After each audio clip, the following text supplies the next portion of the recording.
मुझे किसी की आवश्यकता नहीं।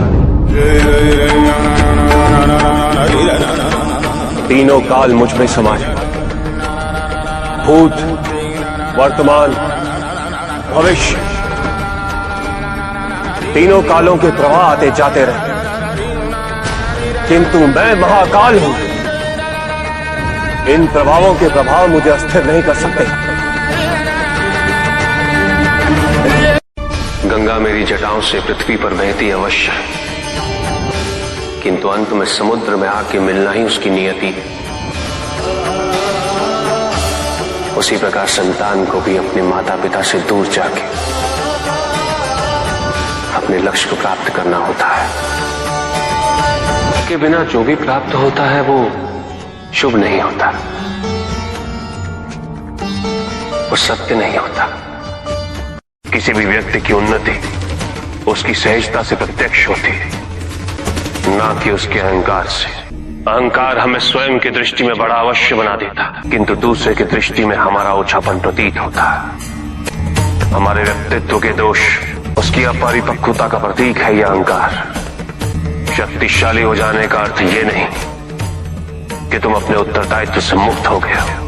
शक्तियों में वृद्धि के साथ उत्तरदायित्व और भी बढ़ जाता है।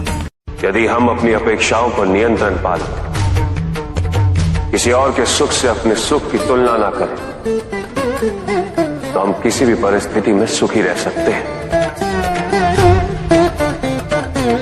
संसार में सबसे शक्तिशाली अस्त्र है प्रेम, धैर्य, करुणा, क्षमा। किंतु ये आज का ही सत्य नहीं, ये सत्य शाश्वत है। सुख आंतरिक होता है, संतोष आंतरिक होता है। उन्हें बाहरी तत्वों से रेखांकित और परिभाषित नहीं किया जा सकता, आकार से नहीं पाया जा सकता। आकार के आधार पर केवल अहंकार ही उत्पन्न होता है, क्योंकि आकार से तुलना करने का संदर्भ प्राप्त हो जाता है। यदि तुम्हारा आकार छोटा है तो तुमसे भी छोटा कोई ना कोई अवश्य होगा, और यदि उसी प्रकार तुम विशाल हो तो तुमसे भी विशाल इस संसार में कोई ना कोई अवश्य होगा। इसीलिए शरीर या आकार की तुलना करना कभी भी शाश्वत सुख का आधार नहीं बन सकता। उसे भक्ति का मोह होने लगा है, परंतु उसकी भक्ति तो निस्वार्थ है।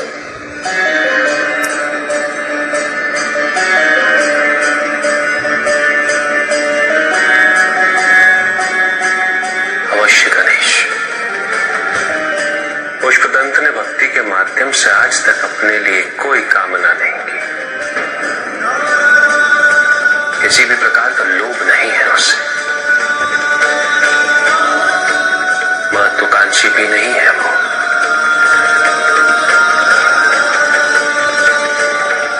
उसके प्रत्येक कृत्य का उद्देश्य है सच्ची भक्ति।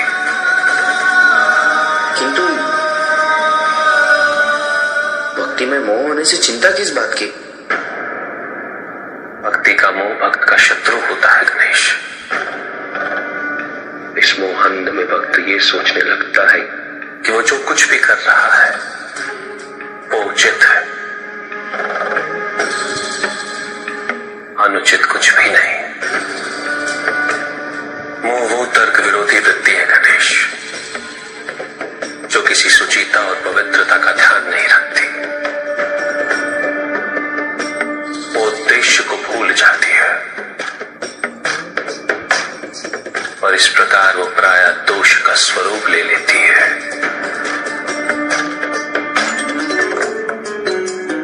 अंत को सांसारिकता की ओर ले जाती है,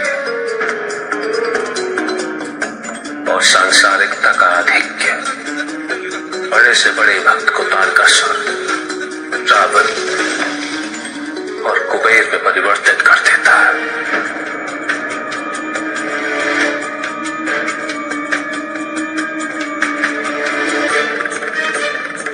मैं पुष्पदंत के समक्ष विकल्प अवश्य प्रस्तुत करूंगा। और वो किसका चयन करता है, इसकी उसे पूर्ण स्वतंत्रता है, और यही निर्धारित करेगा उसकी नियति। भक्ति का मोह व्यक्ति से उसका विवेक छीन लेता है गणेश, उसकी संवेदना को भी छीन लेता है, और ऐसे में भक्त केवल विधियों में उलझ जाता है। निष्ठा छूटने लगती है और व्यक्ति आधिक्य को ही भक्ति समझने लगता है। भक्त स्वयं को आराध्य का अभिभावक समझने लगता है, उसे स्वयं ये भ्रम होने लगता है कि पूजा का अधिकार केवल उसे ही है,